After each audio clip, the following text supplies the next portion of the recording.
Information is a way of processing data into a form that we as human beings can then use and analyse to turn out an intelligence product.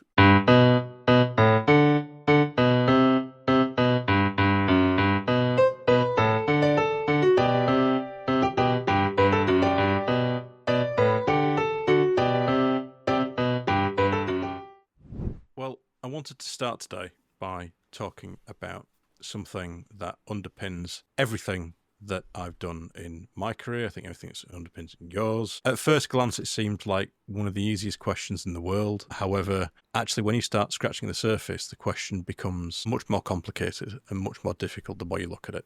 And so the question is, what is information? I'm not going to try and give you a definition, Howard, because I don't think I could, even after all these years. I have an internal kind of feeling and instinct that I have an understanding, and like a deep understanding of what information is, but I don't have an ability to explain it clearly. And I don't feel too bad because, I come from an information science academic background. Within information science, there are numerous definitions of information, hardly similar sometimes. You'd be amazed how different they are. But when you start looking at the academic record on this type of stuff, I'm going to quote to you Claude Shannon. The word information has been given different meanings by various writers in the general field of information theory. It is likely that at least a number of these will prove sufficiently useful in certain applications to deserve further study and permanent recognition. It is hardly to be expected that a single concept of information would satisfactorily account for the numerous possible applications of this general field.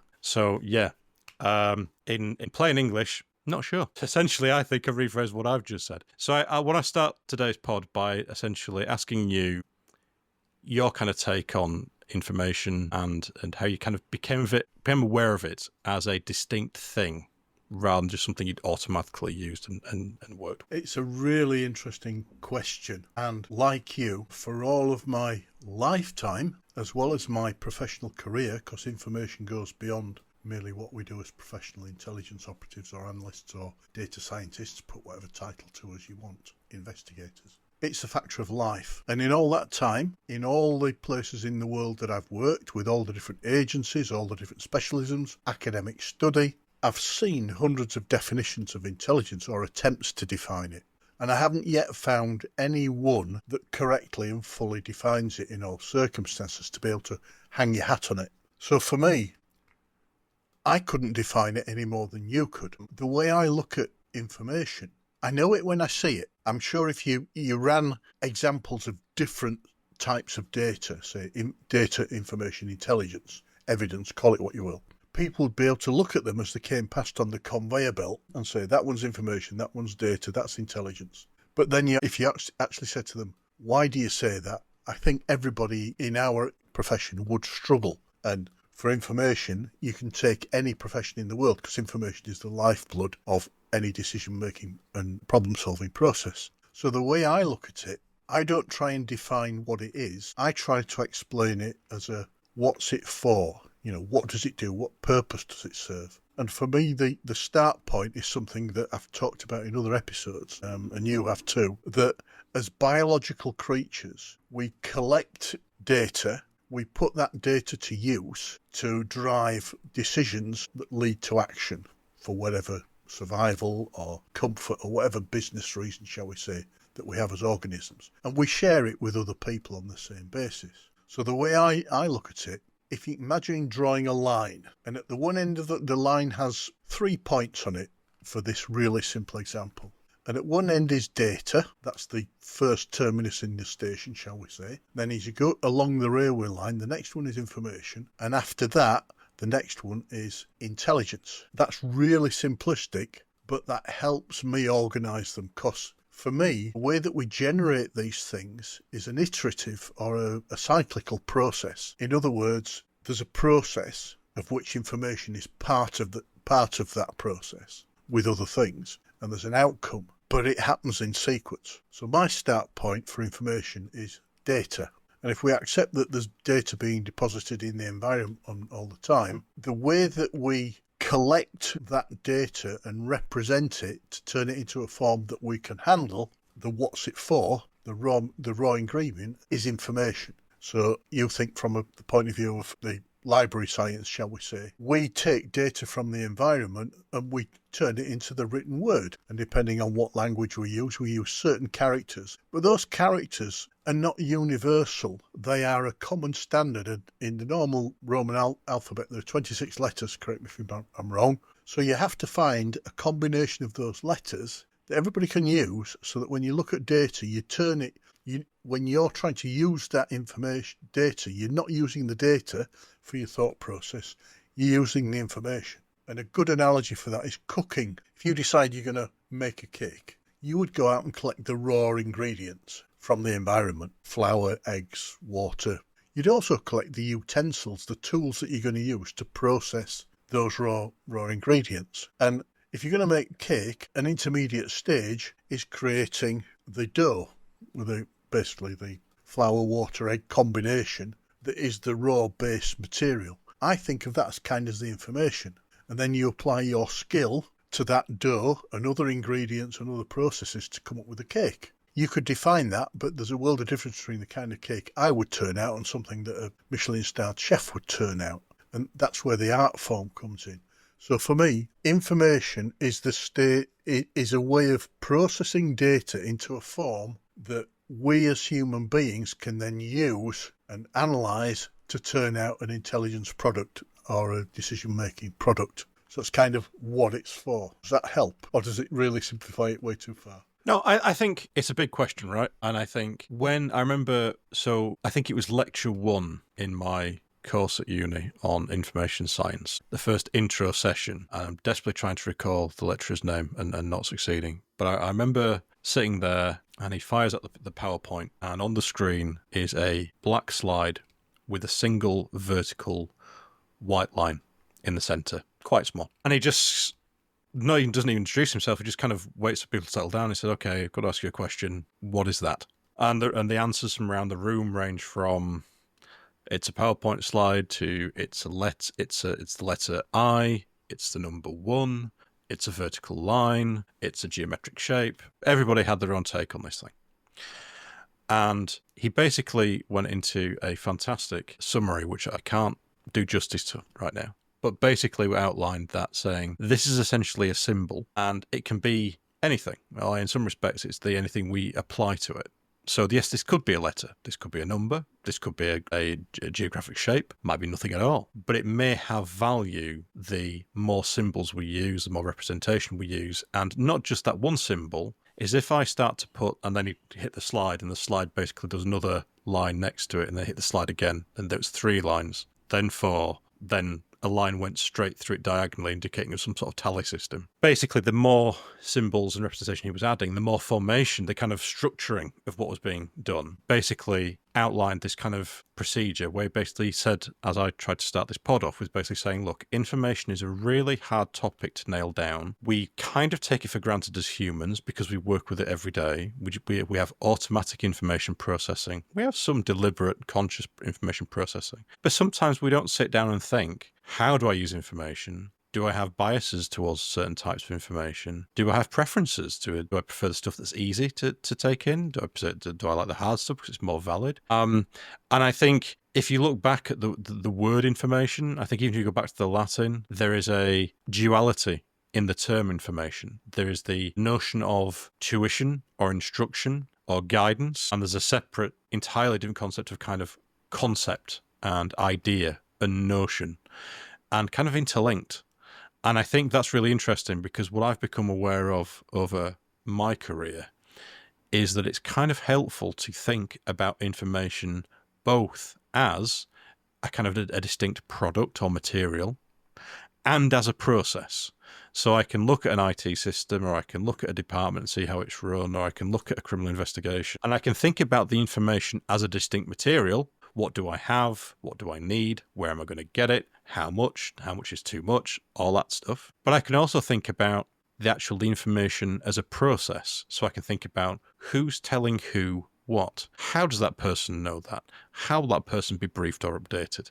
Will they retain that information? Will they remember it in a few months' time? And that builds up this whole idea of like an information economy, if you like, of that, not just the, if we think about money exchanging hands in the economy and kind of stockpiles and being spent and being drawn down on, information is kind of the same. And it's the second big takeaway, I think, from an information point of view, insight for me, sorry, not a takeaway, is my police career, specifically my intelligence career, and working with kind of operational police officers taught me the difference between, and it's going to sound so obvious that it's one of those things that's so important that you kind of easily forget it, but it's to really understand the difference between the information, the source of the information, and the medium by which you're getting that information. Because all three of those things are incredibly important. Because in intel, the old adage was, whatever you don't know can get you killed. But we were trained to basically understand that you could have a human being who was repugnant and lying and terrible to be with and dangerous, but they could actually have accurate information. Conversely, you could have somebody who is very friendly, very useful, very kind of can't do enough to support, and you just inherently trust them, but they could be lying. And so you kind of got to separate the source from the information, but you've also got to be mindful of the medium. So if somebody has written a letter, the physical paper is different to a verbal testimony. It's different to perhaps CCTV footage or something like that. So the medium of how it's conveyed is kind of critical as well, because that can affect how the information is delivered. When police officers give terrible news to families about things that have happened, they don't just send them an email, right? It's they knock at the door, family liaison officer, and it's there, so you've got some live communication there.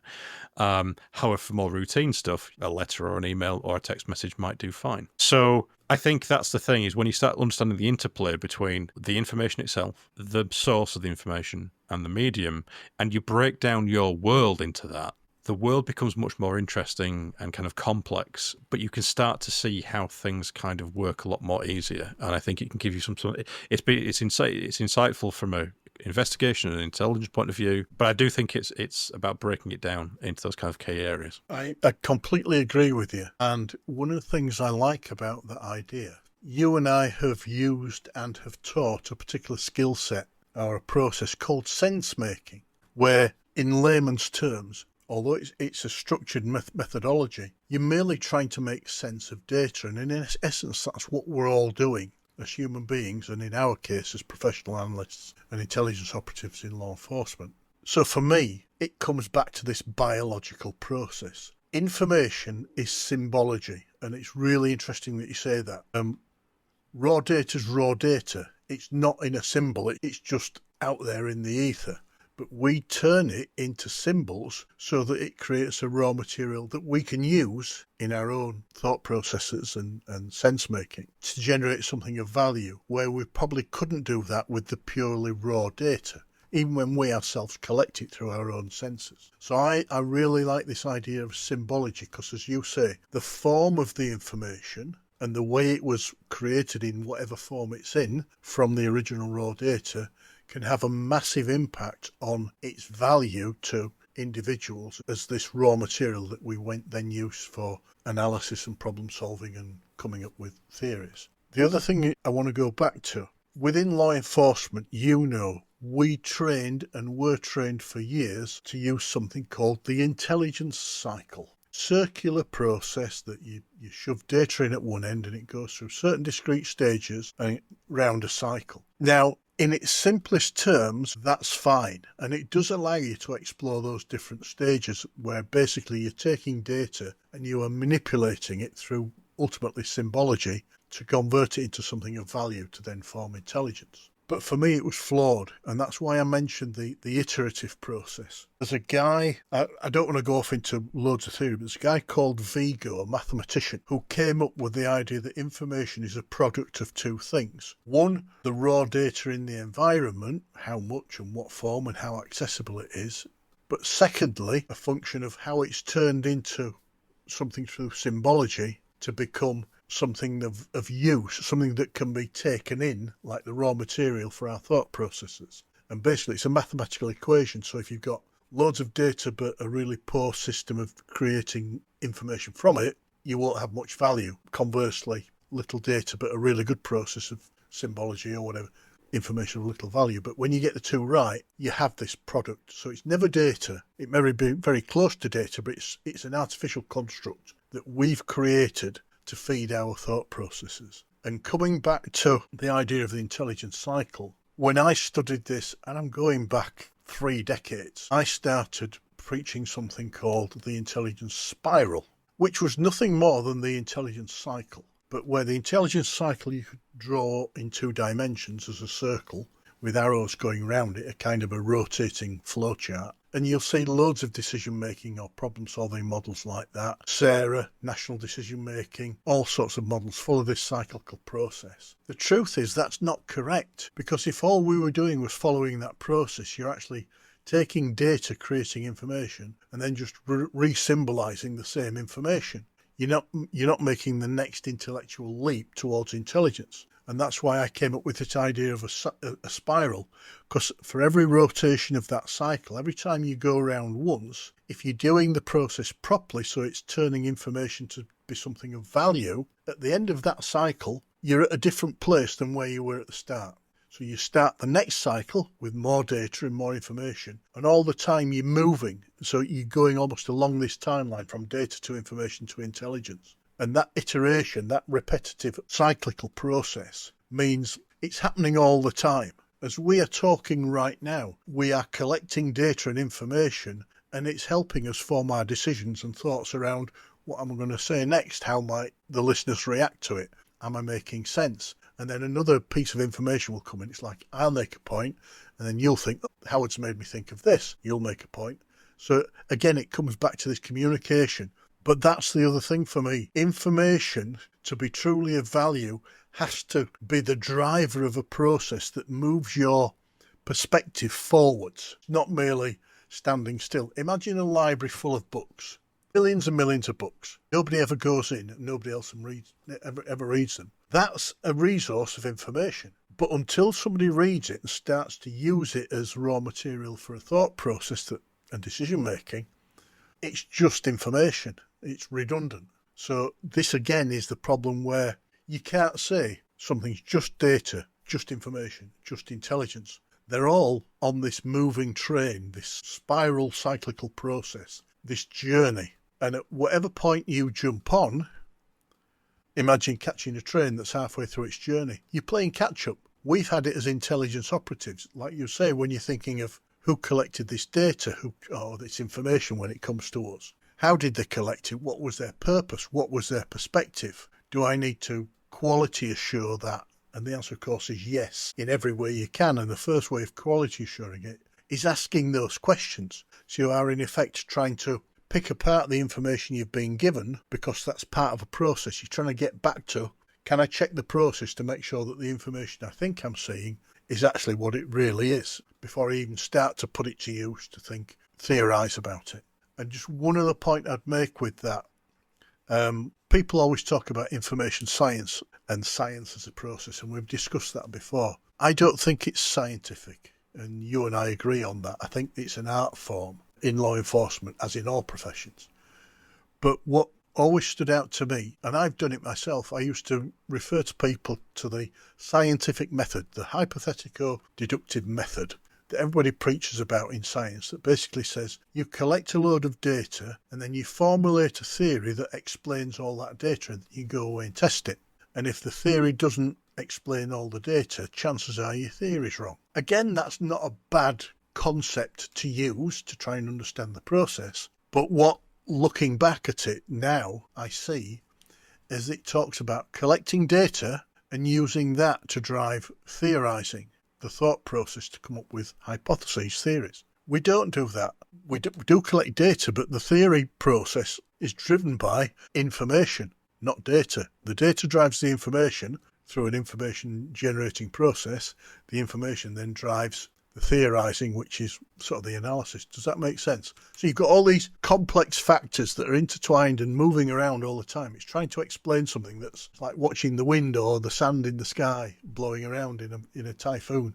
You can't hang your hat on any one piece. You've just got to experience the whole thing and learn how to embrace it with all its flaws. Checks and balances that you've talked about, but ultimately does it lead you to a useful conclusion that's reliable and repeatable, that gives you confidence in the theories that you come up with, and therefore the potential issues or solutions that you recommend to decision makers? Okay, you covered a lot of ground there. I need Sorry. to kind of no, don't apologise. It's great, but I want to try and address them in reverse order. I think so. If I miss one, tell me. But I think the first thing I want to talk about is that kind of reaction when you acquire new information. I also think it's important to look at kind of what the other sciences have to say. And this is what makes information science as a discipline quite tricky, because it's often described as one of those kind of cross discipline, I think, because it touches on maths, touches on philosophy, touches on psychology. The notion of information, it's a little bit like that philosophical argument of numbers. Are numbers real? You know, is the number 2 real? It's a very useful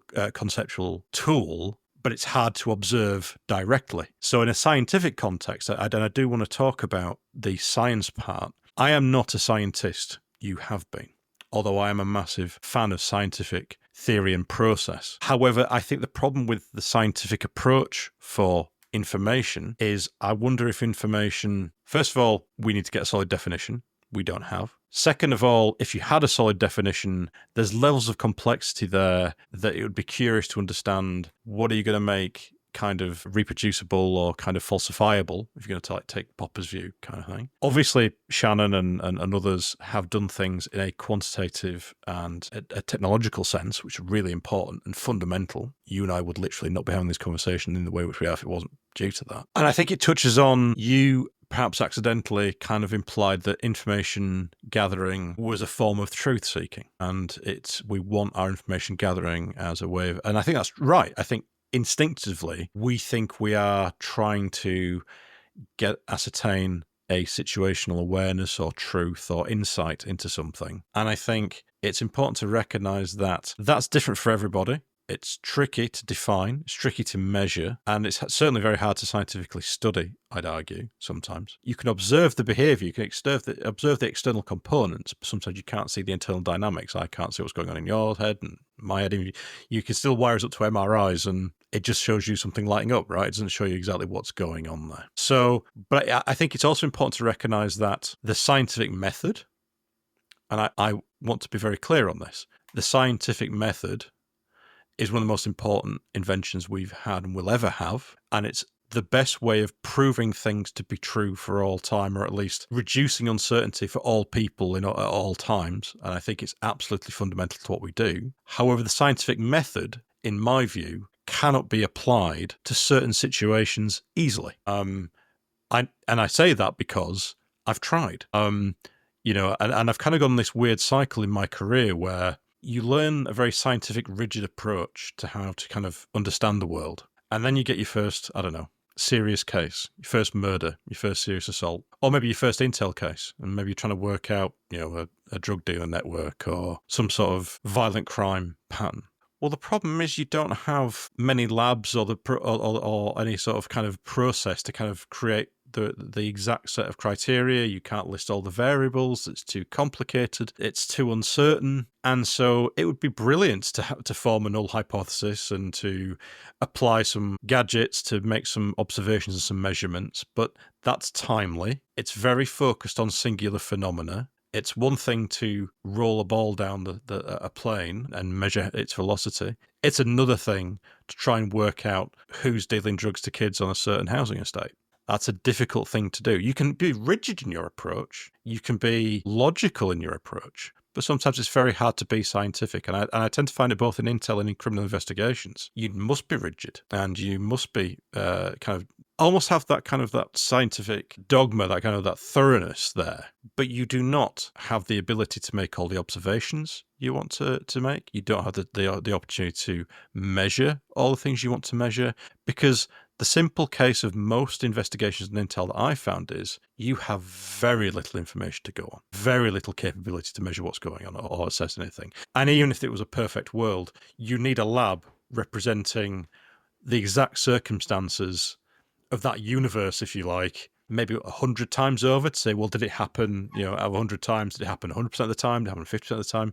You get what I'm saying. So, and I think that's what makes kind of information work, and we'll cover intel work later in a different episode, but it makes, for me, I think, making sense of the world scientifically is really important and people should engage with that. But I also think that that's what makes information work really important, because there's people out there right now in all sorts of jobs, in all sorts of sectors, who are basically tasked with make sense of the world, make sure it's accurate, and, as you alluded to, try and be the sense-making truth engine for the creature being either themselves or the organisation, and they can't always do it. And the point I'll hand over to you on, the last point is, it's a really big point to make, is that with information, to go back to your library example, the big insight for me with your library example is when somebody finds information, they change. The information doesn't change. There's no physical transfer. It's not like they've consumed food or gathered energy from the sun or anything. What's happened is an internal cognitive change where basically they had belief A, and then some sort of process has taken place, and now they have belief B. But that's an internal state change, and that change in internal states is fundamental, I think, and is worth reflecting on. I think you're right. And what stands out to me, whether we, the individual, are the consumers of this information and the users of the information to form theories and hypotheses and to take decisions, or whether we're wanting to provide that to other people, the organisations we work for, we want certainty. We want guarantees that whatever we come up with, no matter how insightful, how mundane or relevant or irrelevant it appears, is 100%, if you're being mathematically obtuse, shall we say, 100% accurate. The truth is, for all the reasons you've said and more, that will never happen. We strive for perfection, and like you say, scientific method and other process examination and self-examination, bias and everything else. They try and help us recognise potential flaws and maybe eliminate or at least introduce a measure of how flawed it may be. But it will never be the case in the world of crime information. Well, any data set. You never have all the data. You never have all the information. You never know. You're not able to QA the process by when, where, by whom, how it was collected. And if there are intermediaries between you and the data, which there always are, you don't know if the way that they codified it has introduced some kind of deliberate or accidental bias that influences the way you view it. And that can change. Information decays like data decays over time. I can remember teaching data visualization decades ago. And if you think back to, and we had Osama bin Laden, one of the things in criminal intelligence analysis is we use images, icons, as entities to represent a person, a car, a building, a plane, a unit of money, whatever. And then we draw lines, link lines between them to show relationships. It's kind of the symbology of analysis. And the symbols actually are irrelevant. You can make them look different. If you have a thicker line or you put an arrow on it, it gives it greater emphasis. And I've always had great fun playing with this.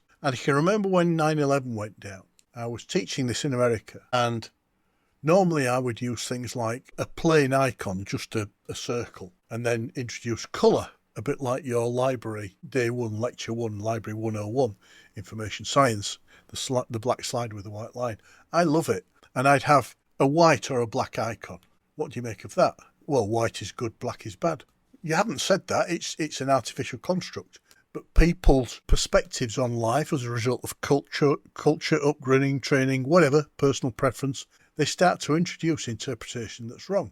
And then you use colour. If you use red, a red dot suggests there's a potential threat. A green dot suggests it's good. Again, it's irrelevant. It's only relevant if you've coded it for that colour for those reasons. It's not yet a universal language. And I'd have a smiley face, the typical one that you'd have on a patch in the 80s on jeans if you were as old as I am and used to go around with tank tops and loons and smiley patches on your jeans. Or little icons of burglars and things like that. And just those symbols, a bit like we'll use icons these days or GIFs, they convey a different meaning. It's a different kind of information. It's very subtle, and it doesn't necessarily mean what you intend it to mean. And I remember showing them a particular chart with icons on, and I introduced one with an icon that was nothing more than a picture of Osama bin Laden. And the whole class erupted. Oh, clearly it's about terrorism and it's about religious beliefs and extremes and very negative. And I says, okay, imagine I'd shown you that chart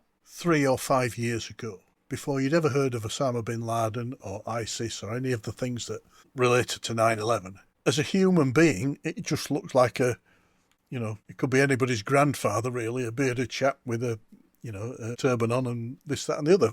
There was no emotive link in that as a piece of data. But the moment the events in the world reached people's collective memory, that symbol took on a new meaning. So it had changed, the data had changed. So it wasn't that it was fresh data, it was just the data suddenly was being revisited. It's kind of like these days where you have people saying, well, in 1973, Comic X used a joke that was inappropriately homophobic or sexist or racist, to which the answer is yes, in today's times, by our conventions and values of society in general, it wouldn't be appropriate. It would be cringeworthy. In the language of the day, it wasn't. So you've got to understand not only how it was collected and everything else, all the things you were talking about for QA, you've also got to think about when and with what purpose. And I've always thought perspective really matters as well as context, because no matter how and by whom and for what reason information was created, your perspective on it will affect how you might use it to drive analysis and ultimately assessment of risk or threats or opportunities.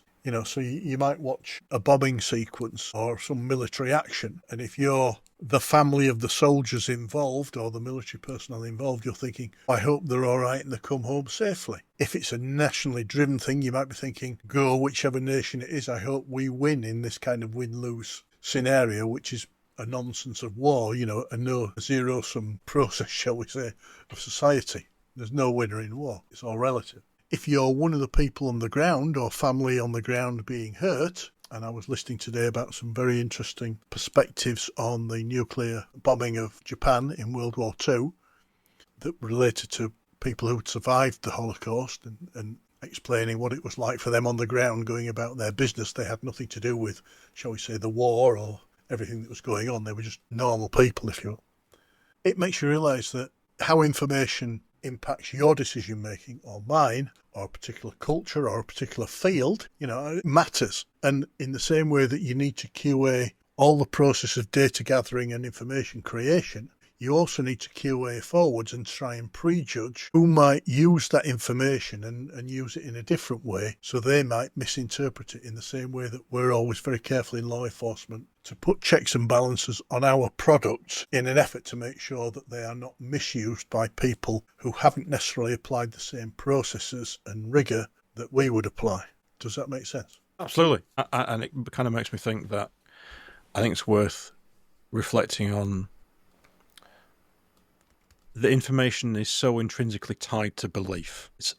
And when you talked about I think one of the key words you used was certainty. We've evolved for rapid decision making, and we've evolved for certainty because certainty is the antidote to anxiety to a certain degree. But certainty is not accuracy, and certainty isn't necessarily quick. And I think it's important to understand ourselves as the human being and understanding our scope and our limits, the assumptions we can make. I don't want to take us off into a kind of a psychological bias thing, probably do a separate pod on that. But it's important, and it's related to the information as a concept, because essentially the concepts are beliefs. They are internal states. And it's how those states are formed, how those beliefs are formed, and how strong those beliefs are. I think it's also important to recognise that people in their day-to-day lives, there are levels of belief. There are things you can believe to be so true and so concrete, cast iron. There are things you are fundamentally uncertain of. There are things you may have suspicions of. You may have hypotheses about. You might have a general or a fuzzy idea. You may be at work and you may actually think, I don't want to take one side or the other. I want to sit on the fence in this one. And sometimes humans engage in a behaviour where they deliberately don't open certain doors or think about certain things, because being in that space of not opening one door or another is sometimes helpful. And sometimes, again, it's a kind of anxiety management technique. So much of information is about that kind of biology, psychology, sociology, even the kind of what's going on. And it makes working with information quite difficult I think it's also important to recognise that because it is conceptual, a lot of it is tied to language. But before I get to language, I also think it's important to recognise that humans have the ability to have conceptual understandings of things before they acquire language. I can't remember the name of the study, but I think there was a study a few years ago showing that I think kids up to the age of 6 months old can recognise predatory or threatening behaviour situationally. They can understand the predator-prey relationship. I also think that when you think about child psychology, you think about things like object permanence. I actually think object permanence is precisely backwards. I don't think that kids learn that things are objects. I actually think what's happening is I think we achieve concept permanence. I think up until that point, I think we kind of are like animals in the sense that when you're playing peekaboo with a baby and the seed, you kind of face disappear and reappear.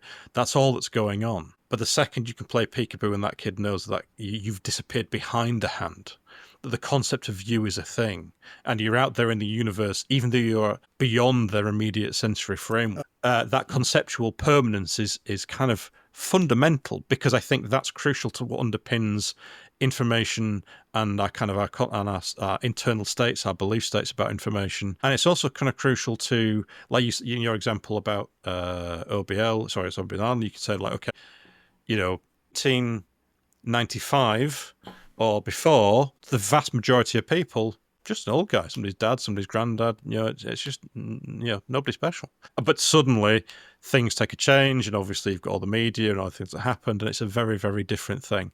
Again, more biological responses, more context, more history. So, yeah, I know that was a kind of a bit of an eclectic around the houses, but I think that the understanding the human information machine is important, and for anybody working in this space, biggest thing they can do is try and understand themselves. I think I remember one of the courses you did years and years and years ago, I think one of the detective courses, basically saying, I have to break you down, not in an abusive way, but in a sense of I have to get you to understand where your biases are, how you leap to assumptions, how do you jump to conclusions. I need to break your ability, your confidence down, because if I have to stop you thinking things automatically. I have to get you to do things consciously, because if you can do it for yourself, you can then start to understand the world around you. And that's what makes good detectives and good analysts, right? It's what makes it kind of the ability to kind of really stop everything, be aware of those internal processes, and try and make sense of the world, but also make sense of how they're making sense. It's like critical thinking, right? It's like metacognition. It's that, okay, I am now aware of the information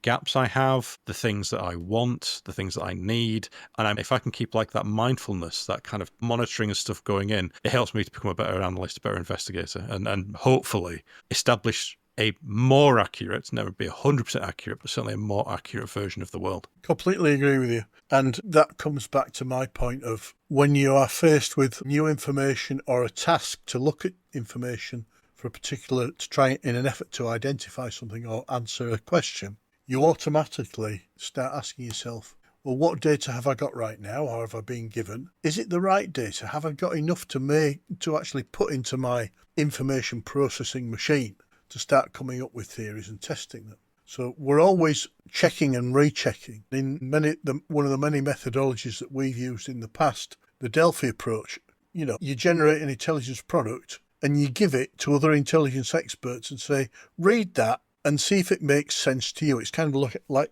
and it's not mathematical. It's not like looking at the workings out for, 59 times the square root of 3 equals x plus 5. It's not that scientific. But chances are, if people who've been trained and experienced in your world see what you're seeing, it's going to be of value.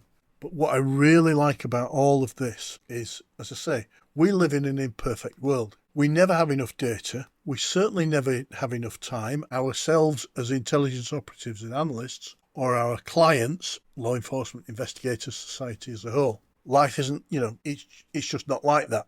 But what life shows us is we can survive and prosper and do well even when we are dealing with imperfect data and imperfect information. We can come up with theories and suggestions and perspectives that are of real value in the real world, whether it be the choices you're making when you go shopping, or whether you're going to put your underwear on before or after you put your trousers on, or in law enforcement, are you going to go in and kick somebody's door in?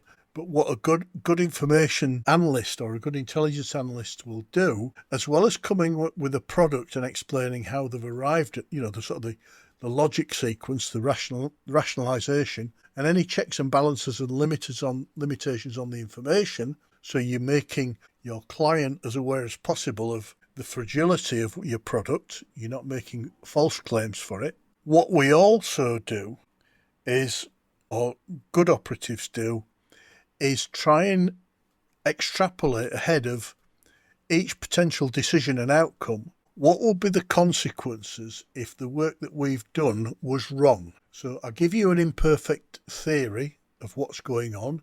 So you end up with taking a decision about, I either do A or I do B. Or neutral, I do nothing.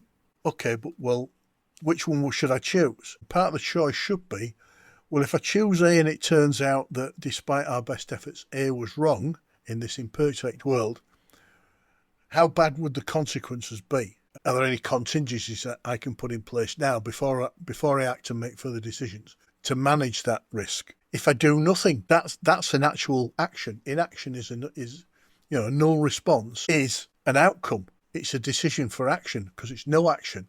If I don't retaliate, what happens? Are we going to be killed, or is some crime in our world going to be carrying on? Or option B, if I go down B, B may be the one you have the most confidence in, but if it also has the highest risk of having a negative effect, whatever the issues are that you're trying to control, if you get it wrong, sometimes you might go for the less beneficial solution because it's actually it has the risk of being less impactful if it's incorrect. So again, just as our imperfect systems for gathering data, for turning it into information, for analysing it to come up with theories to drive action, have all these issues and complexities, variables affecting it all the way through the process, we try and think ahead and try and manage those same variables and risks going forward to deal with imperfect outcomes.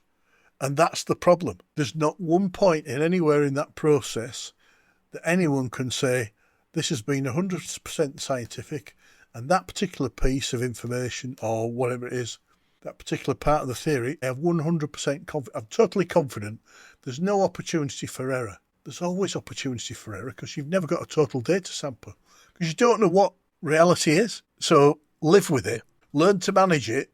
But this is why good intelligence operatives, they'll go through all this methodology, but they'll still come back to knowing in the back of their mind over years of experience, this passes the smell test, if I can be so crude, or, it's not putting the hairs up on the back of my neck. I'm reasonably confident that practically if you go with this, it might not be a total solution, but it's not going to be a complete failure and disaster. Does that make sense? Yeah. It reminds me, so I know we like recent cultural references on this podcast, and this is not exactly recent, but I'll go for it anyway. It reminds me of the movie Hunt for Red October, that kind of crucial scene of the briefing. So spoiler alert, folks, I'm sorry, but it is also one of my favourite movies and I can't recommend it enough. But the scene where basically you have Alec Baldwin as the analyst giving the briefing to all these generals and senior politicians. Basically, what's great about the scene is you see that kind of group formation of a belief. At point zero, people know something's up, but they don't know what. They haven't seen the briefing yet. So everyone's around the table. They've all been got out of bed in the middle of the night, and they're all a bit tense. They knew something serious was going on. Then the scene shifts to Alec basically presenting some slides saying, look, we've got these photographs of this new type of submarine. We've got these heat blooms of all these other Soviet warships warming up. Could be the early stages of an offensive action, could be war. So then you start to see the room shift to, oh, right, okay, things, it's the height of the Cold War. It's going to kick off. It's on. This is what's going to happen.